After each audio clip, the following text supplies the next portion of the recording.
1995년 6월 어느 날 저녁 6시 서울 시내 한복판에서 대형 백화점이 그만 무너져 내리고 말았습니다.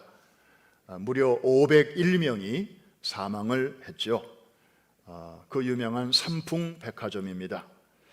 사실 콘크리트 더미 밑에 깔린 사람들 중에 더 많은 사람들이 죽을 수 있었습니다. 그런데 그 당시에 이 구조 작업이 잘 이루어질 수 있도록 효자 노릇을 톡톡히 한 작은 물건이 하나 있었습니다. 그것이 바로 저것이었습니다. 그날 저녁 뉴스에 앵커가 그 소식을 전하고 있습니다. 핸드폰 삐삐가 큰 역할을 했다. 근데 그 당시 핸드폰은 사실 회사 사장님이나 대기업의 회장님들이 자동차 안에 이렇게 갖고 다니면서 그 쓰는 사람들이 몇 사람 안 됐고 대부분은 허리춤에 차는 그 삐삐의 시대였습니다. 비퍼라고 하는 거죠. 그래서 저 앵커가 말하기를 혹시 아직도 돌아오지 않은 가족이 있으면 그 가족에게 계속 삐삐를 좀 쳐달라 이렇게 요청을 했습니다. 그 현장에 있던 구조대원들이 그 콘크리트 더미 밑에서 이제 삐삐 신호가 올라오면 센서로 그것을 감지합니다. 그래서 벽돌을 하나씩 들춰내면 거기에 사람이 아직 살아있는 것입니다. 그 엄청난 넓은 땅에서 사람이 어디 있는지도 모르고 있을 때 그 삐삐가 바로 그 위치를 알려주었던 것이죠. 정말 큰 문제를 만나서 자기들은 그 밑에 깔려 있지만 뭐 도와달라는 소리조차 나오지 않는 그런 상황 속에서 바깥에 있는 어떤 누군가가 전해주는 그 작은 신호 덕분에 많은 사람들이 살아나는 이 사건을 보면서 바로 이 중보의 힘이 얼마나 큰가 하는 것을 우리는 생생하게 느낄 수 있었습니다. 오늘 우리는 아브라함을 다시 만납니다. 그런데 우리 아브라함 그러면 믿음의 조상 생각나죠? 그런데 오늘은 좀 다른 모습으로 만나게 됩니다. 성숙한 중재자로서의 아브라함입니다.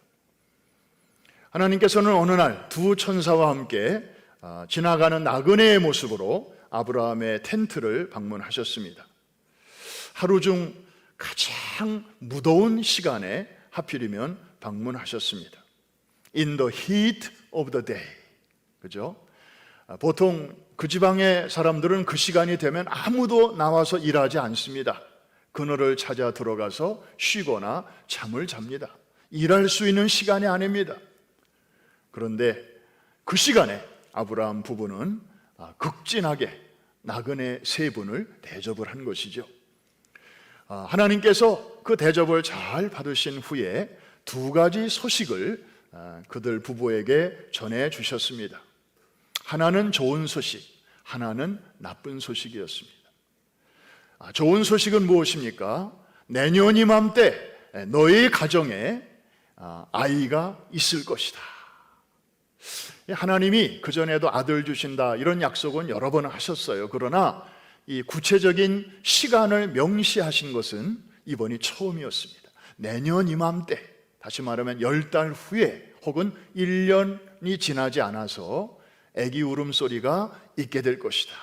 얼마나 좋은 소식입니까?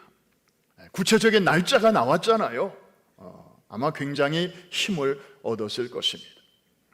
그런데 이어서 슬픈 소식, bad news도 있었습니다. 소돔과 고모라가 곧 멸망당할 것이라는 것입니다.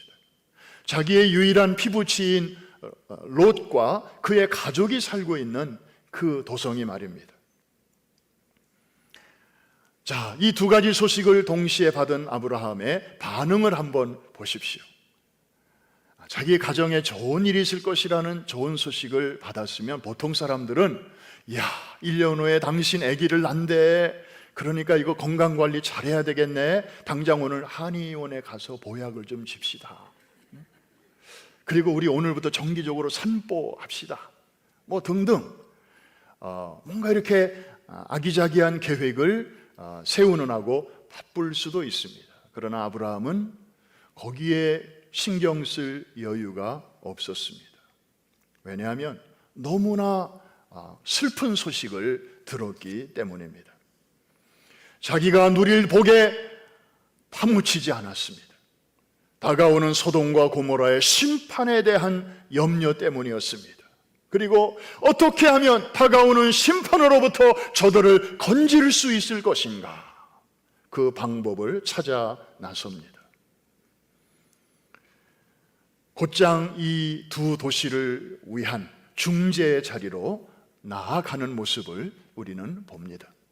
여러분, 똑같은 아브라함인데 우리가 과거에 만났던 아브라함과 한번 비교를 해보십시오. 아브라함이 가나안 땅에 도착하자마자 가뭄이 찾아왔잖아요. 그래서 애굽 땅으로 내려갔습니다.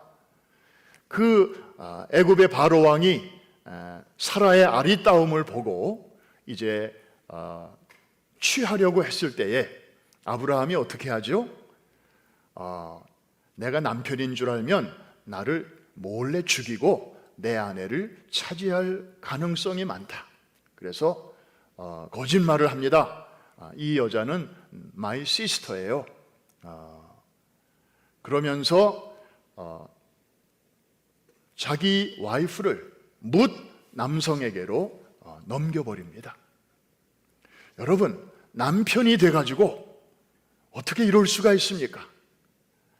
자기 살겠다고, 자기 몸뚱이를 위한다고 그런 처사를 저질렀던 사람이 바로 아브라함이었습니다. 25년 전에 아브라함이었습니다.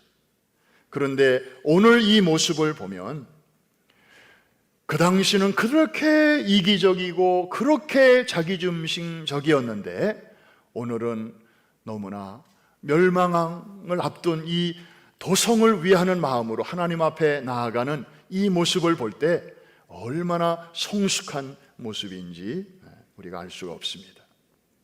여러분, 자, 하나님 앞에 나아간 아브라함이 뭐라고 하나님께 요청하는지 우리 한번 몇 구절 보겠습니다. 저 말씀 속에 다 들어있으니까요.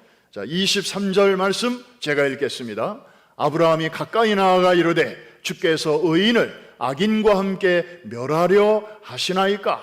그 다음 다 같이 그 성중에 의인 50명이 있을지라도 주께서 그곳을 멸하시고 그 50 의인을 위하여 용서하지 아니하시리까? 다 같이 주께서 이같이 하사 의인을 악인과 함께 죽이심은 부당하오며 의인과 악인을 같이 하심도 부당하니이다. 세상을 심판하시는 이가 정의를 행하실 것이 아니니까.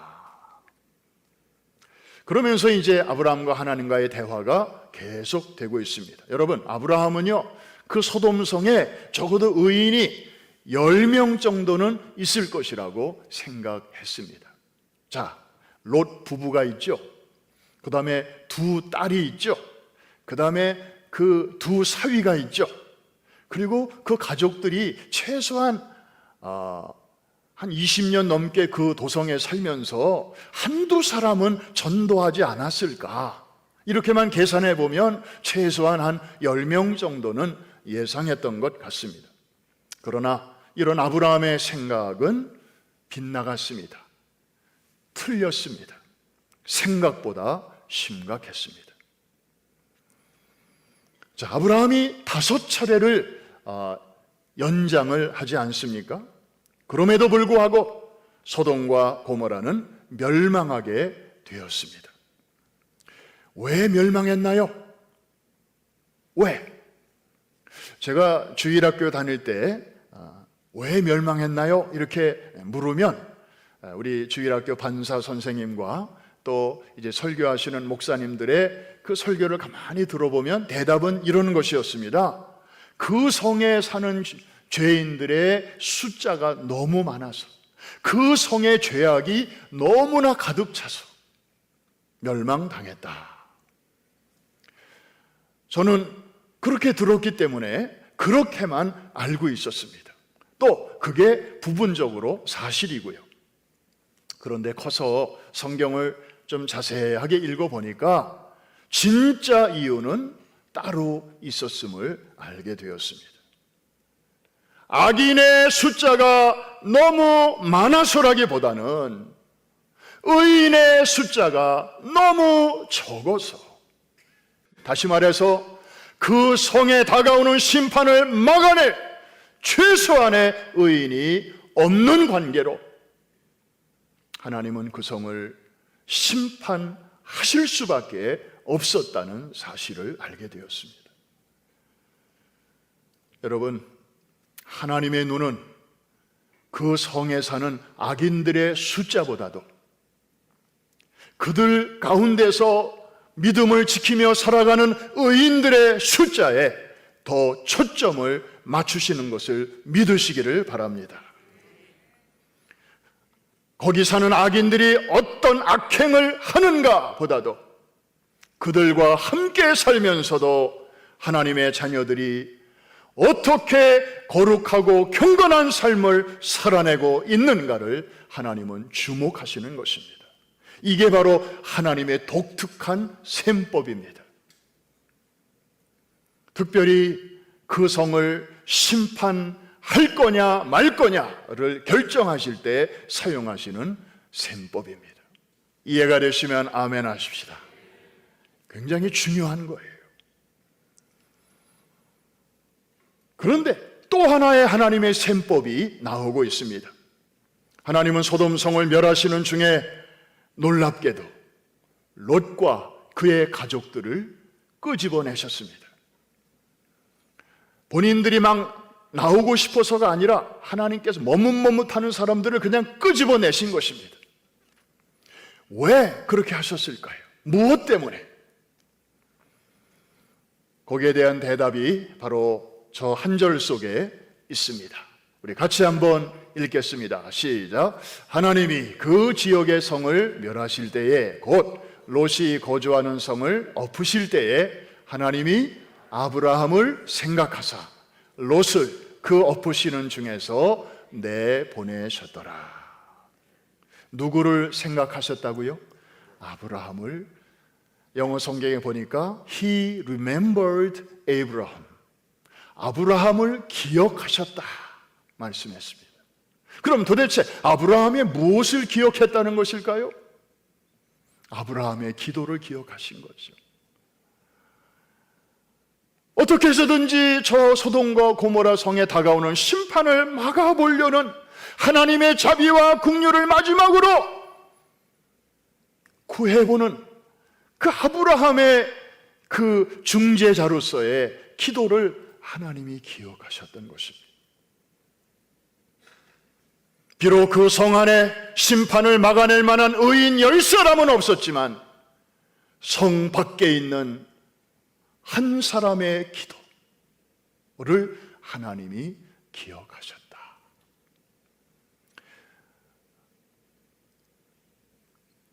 아까 심판할 것이냐 말 것이냐를 따지실 때는 악인의 숫자보다는 의인의 숫자를 먼저 보셨고, 이제 누구를 구원할 거냐 말 거냐를 결정하실 때에는 이렇게 비록 그 성 안에는 없었지만 성 밖에서라도 하나님 앞에 간절한 마음으로 중재자의 마음으로 기도하는 그 한 사람의 기도를 기억하시고 그 가족을 구원해 내셨던 것입니다. 이해가 되시면 아멘 하십시다. 이 중보 기도자의 그 중요성이 얼마나 큰가 하는 것을 우리는 여기서 여실히 볼 수 있습니다. 코리안 아메리칸 크리스천으로서 오늘의 미국을 생각할 때마다 참 만감이 교차합니다. 저만 그렇겠습니까? 여러분도 마찬가지죠. 지난 주간에 대한민국의 대통령이 미국을 국빈 방문하고 이제 가셨습니다. 그리고 지지난주 금요일에는 이 자리에서 지금 미국 상원에서 진행 중인 특별한 법에 대한 특강이 있었습니다. 이름하여 평등법이죠. The Equality Act. 여러분, 평등이라는 말 얼마나 좋은 말입니까? 그러나 저쪽에서 일하는 사람들은 온갖 좋은 말은 다 가져다가, 그러나 그 속에 자기들이 하고 싶은 그런 아주 생각과 아이디어를 다 집어넣어서 포장을 해버립니다. 그래서 평등이라든지 정의라든지 무슨 공평이라든지 그러면 사람들이 그거 뭐 나쁜 건 아닐 테지 뭐 다 잘하자는 얘기 아니야? 이러면서 다 그냥 넘어가는 사이에 이 사람들은 자기의 뜻을 이제 추진해 나가는 것입니다. 이 평등법은 본명이 포괄적인 동성애 인권 평등 법안입니다. 겉으로 보면은 아주 근사한데 그 안으로 들어가 보면 매우 심각한 것을 알 수 있습니다. 2015년 오바마 정부 때 연방 대법원이 이 동성 결혼을 합법화해서 굉장한 충격을 주었습니다. 400년 전에 청교도들이 세운 이 나라가 성경의 그 가정의 규범을 정면으로 이제 도전한 셈이 되었습니다. 그런데 이제 이 평등법이 실현이 되면 2015년 그때보다도 더한 혼란과 도덕적인 타락이 예상되고 있다는 데 문제가 있습니다.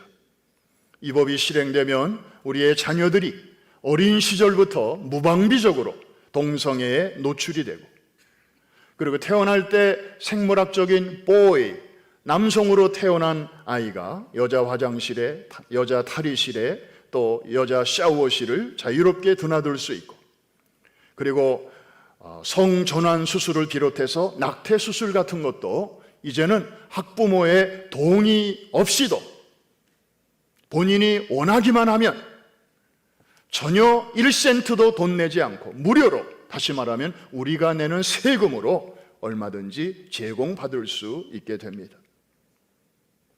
5%의 성소수자 LGBTQ라고 하는 이 5%밖에 안 되는 그 성소수자들을 위해서, 이들을 보호하기 위해서 95%가 역차별을 당하는 그런 법이 바로 이 평등법입니다. 그리고 이 평등법을 어기는 단체나 교회는 비영리 단체에 주는 세금 감면 혜택을 박탈한다고 으름장을 놓습니다.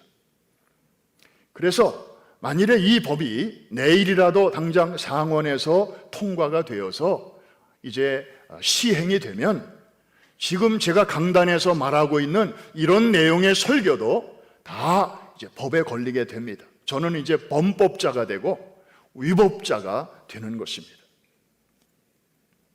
여러분, 코로나 팬데믹으로 인해서 지난 14개월 동안 전 세계가 동작 그만 모드로 멈춰 섰을 때에도 이 법을 추진하는 사람들은 쉬지 않고 일했습니다. 금년 2월에 하원을 통과했습니다. 그 후에 청문회를 1차, 2차, 3차까지 다 거쳤습니다. 그리고 이제 상원 테이블에 이게 올라가 있습니다. 우리가 잠들어 있는 사이에 저들은 이렇게 영적인 땅굴을 파고 여러분이 잠자고 있는 안방 바로 아래까지 치고 들어온 것입니다. 여러분, 우리가 지금 그나마 누리고 있는 이 신앙의 자유를 지키려면, 그리고 하나님의 말씀을 끝까지 지켜내려면, 그리고 무엇보다도 소중한 우리의 다음 세대를 이 법이 주는 폐해로부터 지켜내려면 우리가 크리스찬으로서 이 법이 통과되지 못하도록 막아내야 합니다. 여러분, 한번 생각해 보십시오. 다음 세대가 훗날 우리에게 이렇게 한번 물으면 어쩔 겁니까? 이 평등법 같은 악법이 통과될 때 당신들은 도대체 뭐 하고 있었습니까? 그때 우리는 너무 어렸어요. 우리는 저지할 힘이 없었잖아요. 그러나 당신들은 그때 어른이었잖아요. 왜 못 막아 주었습니까? 이렇게 따진다면 우리는 할 말이 없게 될 것입니다. 오늘날 미국의 상황은 소돔과 고모라 못지 않습니다. 하나님은 오늘도 중보자를 찾으십니다. 마치 아브라함 시대에 소돔과 고모라를 하나님이 진멸하시기 전에 아브라함이 하나님 앞에 나아갔듯이, 사랑하는 성도 여러분, 작년 3월 코로나 팬데믹이 터졌을 때 우리는 하마터면 많은 것을 일시에 놓칠 뻔했고 잃어버릴 뻔했습니다. 빼앗길 뻔했습니다. 예배가 그랬습니다. 예배당 대문이 닫혔습니다. 모일 수가 없었습니다. 큰일 났습니다. 그런데 하나님께서는 성전 예배의 대문이 닫혔을 때 온라인 예배라고 하는 창문을 열어주셨습니다. 할렐루야. 그래서 지금까지 우리가 예배를 놓치지 않게 된 것입니다. 선교도 뺏길 뻔했습니다. 아니, 뺏기는 줄 알았습니다. 그런데 이것도 역시 최근에 온라인으로 글로벌 컨퍼런스를 할 수 있도록 또 하나님이 길을 열어주셨습니다. 할렐루야. 얼마나 감사한지 모릅니다. 교제가 어려웠습니다. 만날 수가 없었습니다. 그런데 이것도 역시 오늘날 많이 회복이 되고 있습니다. 구제와 봉사도 전혀 못할 줄 알았습니다. 그런데 지나고 보니 오히려 평안한 때보다도 더 활발하게 할 수 있도록 하나님이 도와주셨습니다. 어려워 보니까 나보다 더 어려운 사람들이 눈에 띄는 거예요.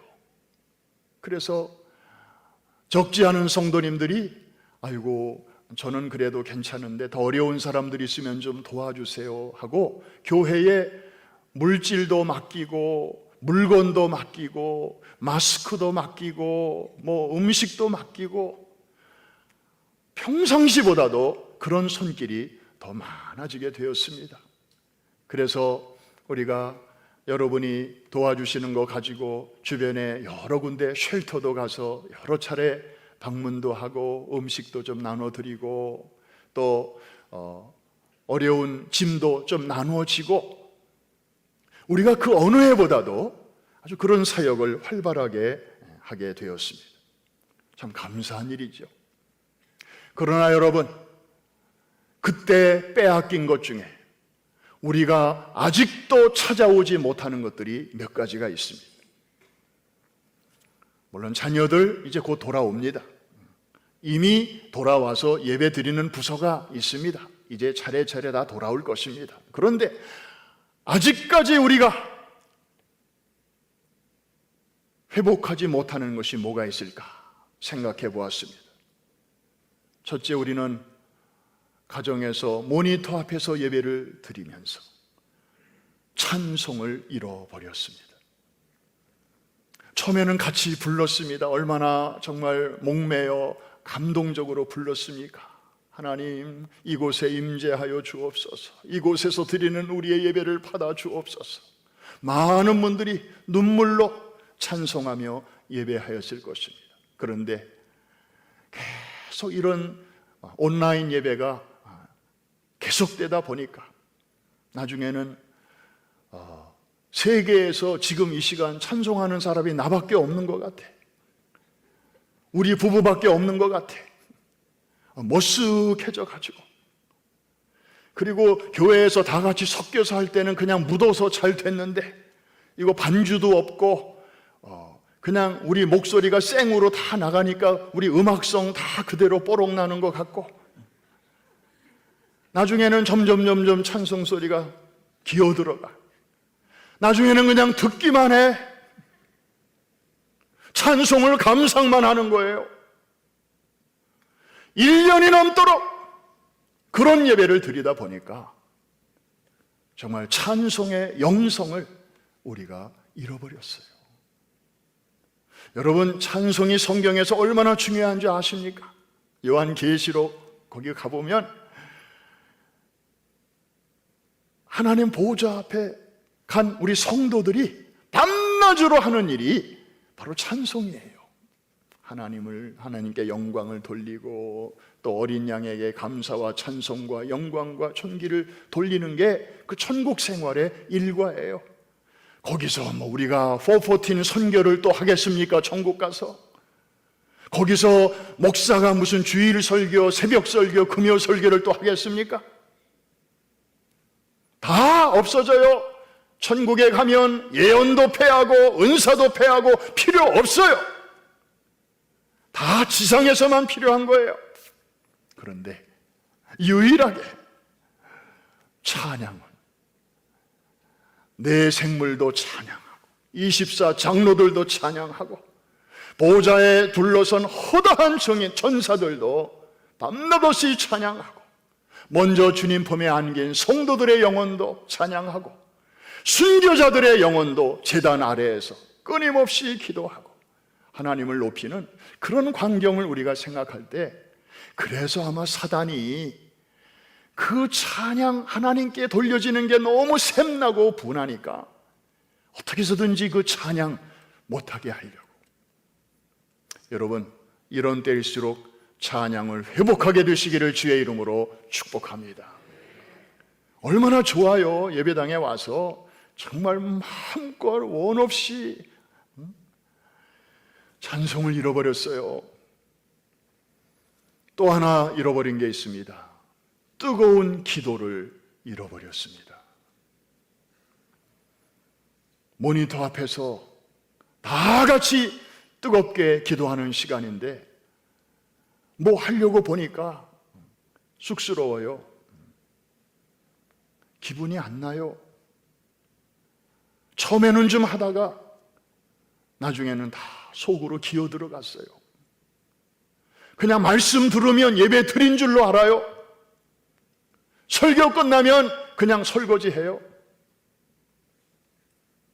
언제부터 우리의 영성이 이렇게 됐습니까?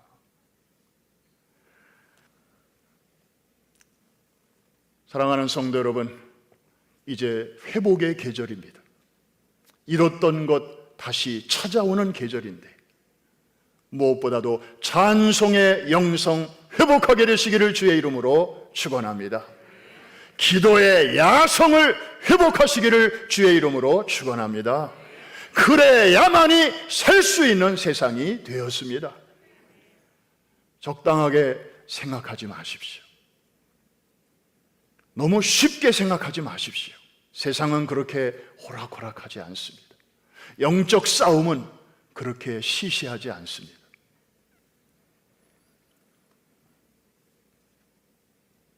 제가 담임 목사로서 금년이 이제 4년째 접어들었습니다. 그전에는 한 번도 이런 말씀을 드린 적이 없는데 오늘 처음 드립니다. 작전 명령을 주의 이름으로 여러분들에게 오늘 하달합니다. 사랑하는 프라미스 항공모함 승조원 여러분, 지금 우리는 노멀에서 뉴 노멀로 넘어가는 중요한 전환기에 서 있습니다. 지금부터 제가 드리는 이 작전 명령은 목사를 위해서도 아니고 어느 개인을 위해서 드리는 말씀이 아닙니다. 오직 하나님의 영광을 위하여, 교회의 유익을 위하여, 성도들의 축복과 행복을 위하여 드리는 말씀입니다. 내일부터 한 주간 특별 작전 명령을 여러분들에게 전달합니다. 작전 명령은 작전 명령 146-777입니다. 146은 모레. 아마 센스가 빠른 분들은 벌써 감 잡으셨을 것입니다. 아까 광고 시간에 다 나왔습니다. 14개월 만에 모처럼 갖는 6일 동안의 새벽 모임, 이게 146입니다. 777은 그럼 뭐래? 요건 좀 설명이 좀 필요합니다. 여러분, 사람의 숫자는 5, 마귀의 숫자는 6, 하나님의 숫자는 7이죠. 그래서 마귀는 사람보다 한 수 위고, 그러나 아무리 발버둥 쳐도 하나님보다는 한 수 아래. 그래서 마귀는 아무리 최선을 다해봐야 666으로 끝나요. 마귀가 아무리 하나님을 대적하고 하나님의 백성인 우리들을 방해하고 또 방해하고 방해한다 할지라도 진정한 승리는 777 되시는 하나님과 그에게 속한 성도들에게 있는 줄로 믿습니다. 반드시 우리에게 이김을 주실 것이기 때문에 그 결론을 미리 거기에 갖다 붙인 것입니다. 그래서 작전 명령 146-777입니다. 이 명령은 누가 받는 것이냐? 프라미스 항공모함의 승선한 모든 승조원들에게 하달되는 것입니다. 그 중에서도 특별히 항존직들, 항존직이라고 하면 이제 장로님, 권사님, 안수집사님들을 가리킵니다. 그 중에서도 한 시대 정말 혼신의 힘을 다해서 섬기시고 은퇴하신 연세 드신 분들은 좀 자유롭게 하셔도 괜찮습니다. 이제 몸도 불편하시고 운전도 어려우시고 그런 분들은 가정에서 예배 드리셔도 괜찮아요. 그러나 현역 우리 장로님들과 또 권사님들과 또 안수집사님들과 권사님들은 조금 문제가 있네요. 왜냐하면 이분들은 은퇴 연령이 없어요. 네, 스스로 젊다고 생각하는 분들은 반드시 14개월 만에 주어지는 이 6일 동안의 새벽 기도 대행진에 맨 앞자리에 나와서 노블리스 오블리주의 정신으로 그동안의 새벽 기도에 나와야 하는데 나오고 싶어도 나올 수가 없었지만 하나님이 이렇게 열어주시는데 내가 어찌 가만히 자빠져 누워있을 수 있겠는가?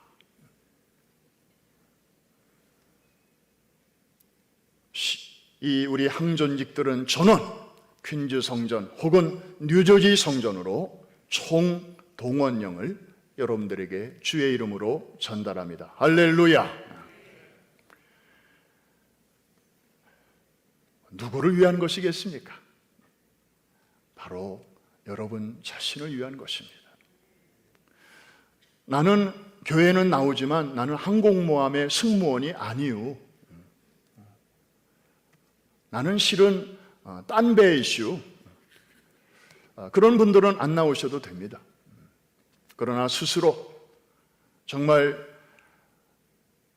주님 오실 날에 가까운 이때에 414 윈도우 선교 비전을 통해서 세계 선교를 마무리하라는 이 어마어마한 비전을 하나님께서 이민교회에 불과한 우리 교회를 통하여 전 세계에 지금 주셨는데 이 엄청난 사명을 받은 교회의 자랑스러운 승무원으로서 제가 시대와 역사 앞에서 단 한 번뿐인 나의 삶을 그렇게 내가 큰 일은 못하지만 그냥 내 자리라도 지키겠습니다. 그런 마음을 가지신 분들이라면 내일부터 시작되는 이 한 주간 여러분 주님 앞에 드릴 수 있기를 주의 이름으로 축원합니다. 여러분 새벽은 참 신비로운 시간입니다. 밤사이에 충만했던 어둠이 소리 없이 동터오는 아침에 그 햇살에 못 이겨서 물러가는 시간입니다. 일하던 사람들은 다 조용하고 하나님이 일하시는 시간입니다. 성경에 보니까 그 이른 시간에 홍해가 갈라졌습니다. 할렐루야! 그 이른 시간에 여리고성이 무너졌습니다. 그 이른 시간에 무덤 문이 열리고 우리 주님 죽음의 권세를 이기시고 부활 승리하셨습니다. 그러므로 이 새벽이야말로 하나님이 일하시는 시간, 능력의 시간이요, 구원의 시간이요, 승리의 시간인 줄로 믿습니다. 여러분이 내일 아침 새벽을 깨우는 것 자체가 승리의 선포인 줄로 믿습니다. 새벽에 성도들이 함께 모여서 우렁차게 찬송할 때 지옥이 떨릴 것이고 사단이 두려워서 간담이 서늘해질 줄로 믿습니다. 새벽에 성도들이 모여서 뜨겁게 기도할 것입니다. 자신을 위하여도 기도하고 그 다음에 우리와 우리의 자손들이 살아갈 이 미국을 위해서도 기도하고 두고 온 조국을 위해서도 기도하고 특별히 다음 세대와 그리고 전 세계 414 윈도우 운동의 확산을 위해서 우리가 뜨겁게 기도할 것인데 그럴 때에 엘샤다이 전능하신 하나님께서 우리를 도와주실 줄로 믿습니다. 깨어 기도하는 이 시대의 의인들이 이 뉴욕 땅에 있으므로 말미암아 뉴욕은 망하지 아니할 줄로 믿습니다. 깨어 기도하는 우리 한인교회가 있기 때문에 미국은 망하지 아니할 줄로 믿습니다. 여러분 때문에 하나님께서 그렇게 하실 것입니다. 쫄지 말고 거룩한 자부심을 가지시기를 주의 이름으로 축원합니다. 어깨를 펴시기 바랍니다. 하나님은 다수를 보시지 않고 깨어 기도하는 소수를 보시기 때문입니다. 많은 사람의 기도보다도 한 사람의 중보 기도를 하나님은 먼저 듣고 계십니다. 여러분이 모여서 기도하면 하나님께서 뭘 못하시겠으며 다가오는 심판을 우리가 중보함으로 막아낼 수 있는 줄로 믿습니다. 여러분이 얼마나 소중한 분들인지 모릅니다. 이제 마지막으로 다음 한 주간을 우리 하나님 앞에 제가 드리겠습니다. 새벽을 깨우겠습니다 하는 그런 마음을 우리가 하나님 앞에 다윗의 고백을 빌어서 한번 드리고 같이 기도하겠습니다. 시편 57편 7절과 8절인데 여러분의 마음을 저 고백에 담아 드릴 때 하나님께서 도와주실 것입니다. 우리 큰 소리로 같이 한번 읽겠습니다. 시작. 하나님이여 내 마음이 확정되었고 내 마음이 확정되었사오니 내가 노래하고 내가 찬송하리이다. 내 영광아 깨를지어다. 비파야 수금아 깨를지어다. 내가 새벽을 깨우리로다. 아멘입니까? 한번 따라해 주시기 바랍니다. 내가 새벽을 깨우리로다. 2층만 한번 해보겠습니다. 2층만 시작.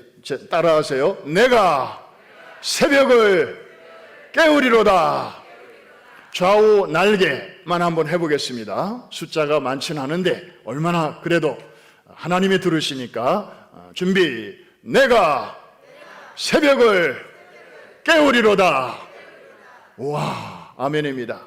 이제 우리 1층 숫자가 제일 많은데 얼마나 그 음성이 담대하게 나오는지 한번 보겠습니다. 준비. 내가 새벽을 깨우리로다. 아멘입니까? 그런 자들을 위하여 하나님께서 새벽에 도와주실 것입니다. 한번 같이 따라해 주시기 바랍니다. 하나님께서 새벽에 나를, 우리를, 내 가정을, 우리 교회를, 뉴욕을, 미국을 도와주시리로다. 믿습니까? 기도합니다.